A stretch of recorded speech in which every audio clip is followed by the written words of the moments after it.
If you watch till the end of this video, I am confident that you will be able to achieve confidence in whatever you do, but you must watch until the end. This content has literally changed my life. My mission is to get it out to as many people as possible to help change theirs. So let's get into it. Maxwell Maltz was a plastic surgeon, and over time he worked with hundreds of clients and performed procedures to fix their faces and remove deformities. He noticed that many who had lived with deformities their whole lives be forever changed by improvements to their appearance. He recalls one story of a salesman who suffered a facial disfigurement as a result of a car crash. Each morning, he could see the horrifying, disfiguring scar on his cheek and the twist to his mouth, and for the first time in his life, he became painfully self-conscious, and he was ashamed of himself and felt that his appearance must be repulsive to others. He began to lose confidence in himself and would soon become one of the worst performing salesmen in his company, when he was one of the best before. But after receiving treatment in plastic surgery, he returned to his face of before. He soon regained all of his abilities and retook the top salesman position at his company. These successes provided Maxwell inspiration that his work helped many lives, yet many others continued to live as if their face was still deformed, yet having no deformity left. He recalled a duchess. All her life had been terribly shy and self-conscious because of a tremendous hump on her nose. He was able to remove the hump and restore her face to be completely beautiful and normal, and yet she continued living her life as if the hump was still there, still tremendously self-conscious and shy. Why is that, he wondered, that some people's lives improved while others did not? This question pondered him for a while, until he realized that the improvement in people's lives couldn't be directly from their improvement in appearance and must be something underlying. He thought of another story when he once encountered a man with a massive scar on his face, much worse than the one that the salesman had who he'd fixed. But this guy wore it like a badge of pride and seemed to gain more confidence by the presence of the scar, as it was proof of him being a man. Although his scar was much worse than the salesman, the scar didn't hold him back, and he lived a life of maximum confidence and ability. This led him to discover the self-image, which is the key to real confidence and all success in life. Whether we realize it or not, each of us carries about with us a mental blueprint or picture of ourselves and how we imagine ourselves to be. It has been built up from our beliefs about ourselves, but most of these beliefs about ourselves have been unconsciously formed from our past experiences, our successes and failures, our humiliations, our triumphs, and the way that other people have reacted to us, especially in early childhood. From all these, we mentally construct a self or a picture of self. Once an idea or belief about ourselves goes into the picture, it becomes true as far as we personally are concerned. We do not question its validity, proceed to act upon it as if it were true. This is what we call today the self-image, and it explains exactly why some of his clients' lives changed and others did not. Some allowed the changes in surgery to break through to the self-image, while others did not. The key thing about the self-image is that all of your actions, feelings, behaviors, even your abilities, always must be consistent to it. In short, you will always act like the sort of person that you see yourself to be, and it is impossible to act otherwise. The man who sees himself to be a failure type person will always find some way to fail in spite of all his good intentions. The person who sees himself to be a victim of injustice, one who was meant to suffer, will invariably find circumstances to verify his opinions. Not being able to act against your self-image may seem very hopeless. Again, you will always act in accordance with your self-image. Even if you manage to break through once, you can, by brute force, wake up early one morning even if you don't see yourself to be an early riser. You can make an A on a test with brute force even if you don't see yourself to be intelligent. You can go up and talk to a girl if you push yourself out in the moment even if you don't believe you can talk to women. Although you can brute force your way through one incident, it won't lead to any lasting change. It's impossible to act long-term outside of your imagination of the self. It's like an octopus. You can keep slashing the arms, but they're gonna keep growing back. It's fruitless, and if you want to make real lasting change, you have to go for the center, the root, which is the self-image itself. The best part is that your self-image is always malleable or changeable, and that you can at any time, at any age. One of the first studies comes from a school teacher. He theorized that if a student had trouble learning a certain subject, it could be because it would be inconsistent for him to learn it. For instance, if the student saw himself as too cool for school, or just not smart, via the self-image. He believed, however, that you could change the student's self-conception, his attitude towards the subject would change accordingly. If the student would be made to change his self-definition, his learning ability should also change. This proved to be the case. One student who misspelled 55 words out of 100 and flunked so many subjects he lost credit for a year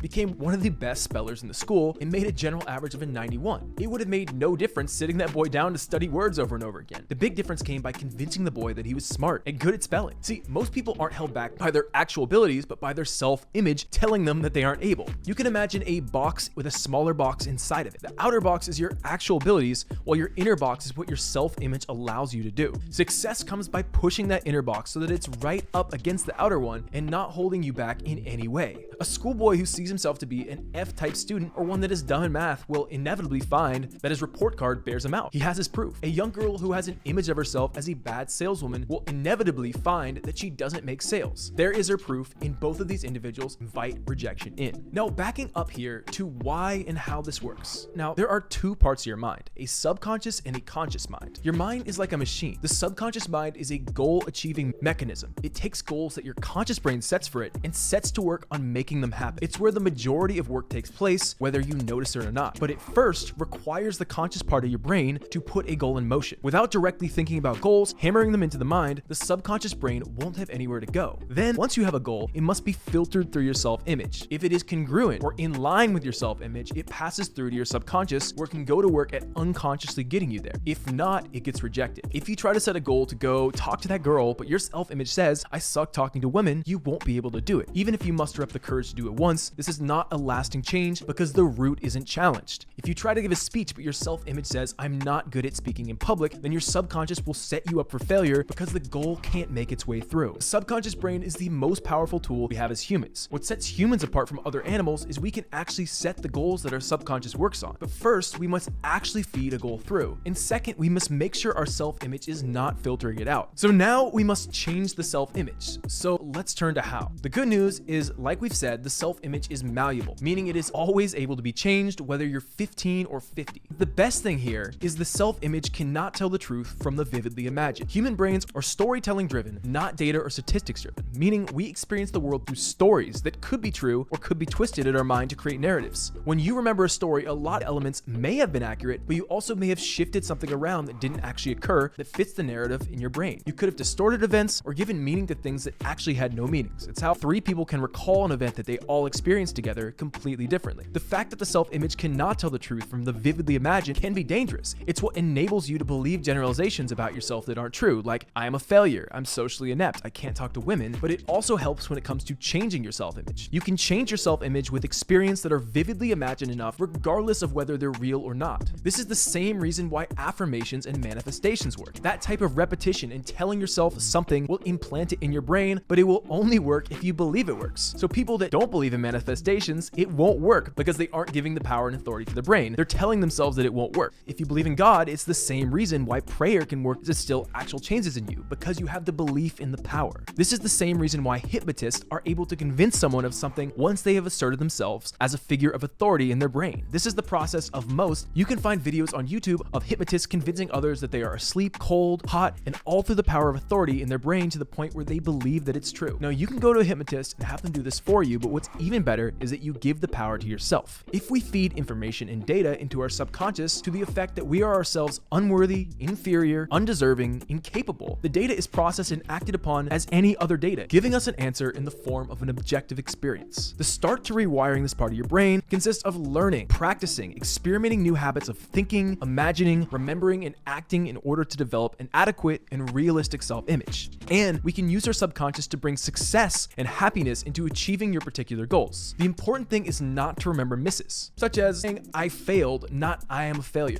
When a basketball player shoots, they don't remember their misses. Errors, failures, and humiliations are a means to an end, but not an end themselves. They serve a purpose and they should be forgotten. Imagine a mouse going through a maze. The mouse is going to make some mistakes before he finds that right path, and that's going to provide him important data on which routes aren't going to work. But those mistakes shouldn't make the mouse think that he's incapable of solving the maze, that he's not the type of mouse that can do that and give up. That would be an inadequate self-image. Everyone is capable. You are capable, and that's what makes us human. And that's the most important thing that you believe in order to adequately live. Let your mistakes give you data, and then let that be that and forget. Dwelling on bad memories and failures is incorrect and terrible for your self-image. When you do that, you are subconsciously making failure the goal. We need this negative feedback to course correct, but excessive negative feedback equals inhibition. When we stop giving power to the past, it loses power over us. The secret to this is to really live and find life reasonably satisfying. You must have an adequate and realistic self-image you can live with. You must find yourself acceptable to you. You must have a wholesome self-esteem. You must have a self you can trust and believe in. And you must have a self that you are not ashamed to be, and one that you're free to express creatively and not hide or cover up. You must have a self that corresponds to reality so that you can function effectively in a real world. You must know yourself, both your strengths and your weaknesses, and be honest with yourself. Your self-image must be a reasonable approximation of you, being neither more than you are, neither less than you are. And it's totally okay to believe that you're bad at certain things, like a sport that you don't play or a hobby other people do. We all have our strengths and weaknesses, but every person needs to feel capable and adequate. When this self-image is intact and secure, you feel good and confident. And when it's threatened, you feel anxious and insecure. When your self-image is adequate and one that you can be wholesomely proud of, you feel self-confident and you feel free to be yourself and express yourself and function at at your optimum. When it is an object of shame, you attempt to hide it rather than express it. Is a scar on your face something that enhances the self-image, like the boy who wore it with pride and self-esteem and confidence? Or is it a scar on your face detracts from the self-image, as in the case of the salesman that lost his self-confidence and self-esteem? Now let's dive into the big exercise in how to actually go about changing your self-image. This process starts with relaxation. Get yourself in a deeply relaxed state. You can lay down, take deep breaths, clear the mind of any distractions, and walk through the body and become aware of any sensations running through you. Then, forget all mistakes. Don't let them pull you out.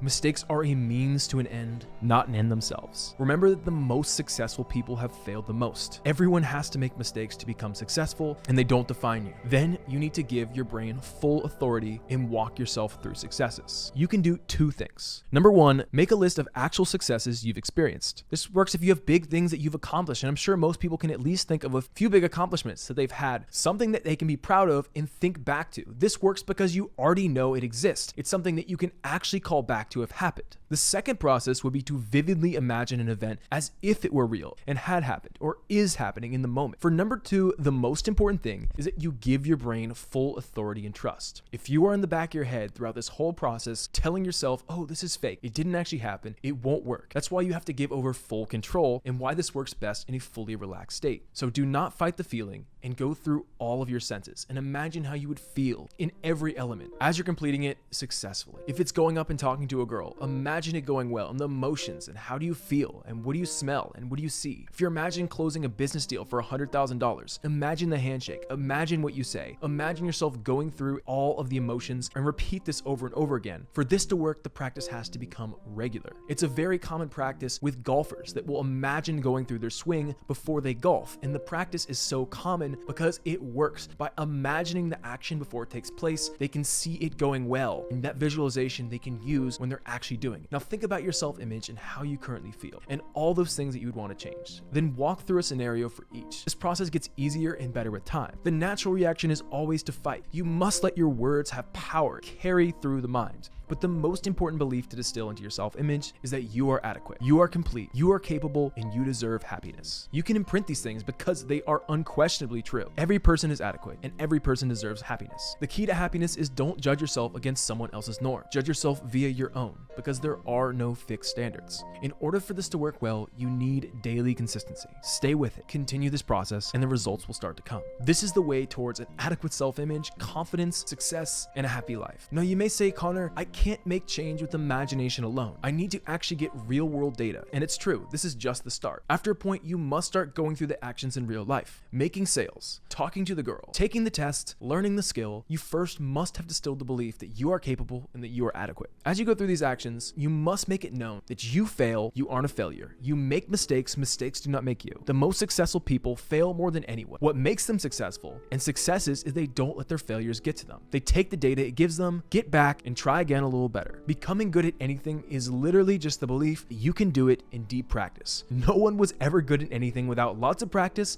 and no one was ever bad at anything that they believed they could do and had lots of practice in. Remember this, the real key to doing well isn't about changing how we look on the outside, but changing how we see ourselves on the inside. The stories of Maxwell Maltz patients teach us something important. Our self-image, or how we see ourselves, really controls how far we can go in life. To break past our limits, we need to work on thinking better about ourselves. When we start seeing ourselves as capable, as confident, we open up new possibilities for success and can achieve true confidence.